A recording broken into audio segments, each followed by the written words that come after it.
BNP নেতার বিরুদ্ধে 10 লাখ টাকা চাঁদা দাবির অভিযোগ কৃষক দলনেতার। ব্রাহ্মণবাড়িয়া জেলা প্রতিনিধি এস.এম.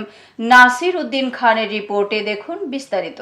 ব্রাহ্মণবাড়িয়ার আখাউড়ায় মোগরা ইউনিয়ন বিএনপির সভাপতি ও সাবেক চেয়ারম্যান মোহাম্মদ নান্নু মিয়ার বিরুদ্ধে 10 লাখ টাকা চাঁদা দাবির অভিযোগ তুলেছেন উপজেলা কৃষক দলের সদস্য সচিব ও বালু ইজারাদার মোহাম্মদ বাহাদুর হোসেন তিতাস।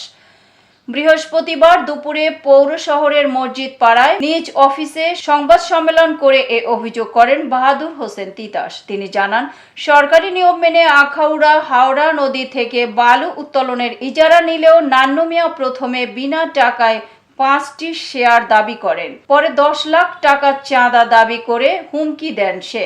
তাকে বাদ দিয়ে ওই ইউনিয়নে কেউ কাজ করতে পারবে না। চাঁদা না দেওয়ায় গত 21 অক্টোবর রাতে তার ড্রেজারের পাইপ কেটে প্রায় 2 লাখ টাকার মালামাল চুরি করে নিয়ে যায় বলে অভিযোগ করেন তিনি। এ ঘটনার পর তিনি নিরাপত্তাহীনতায় ভুগছেন বলে জানান। তিতাস বলেন, আমার কোনো অনাকাঙ্ক্ষিত ঘটনা ঘটলে তার দায় নান্নু মিয়া ও তার সহযোগীদের।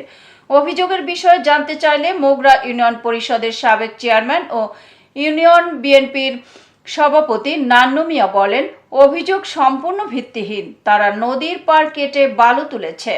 এতে কয়েকটি গ্রাম বিলীন হওয়ার আশঙ্কা রয়েছে। এতক্ষণ সঙ্গে থাকার জন্য ধন্যবাদ। আই1 টিভির নিয়মিত আপডেট পেতে ভিজিট করুন আমাদের ওয়েবসাইট, ফেসবুক, ইনস্টাগ্রাম ও ইউটিউব চ্যানেলে।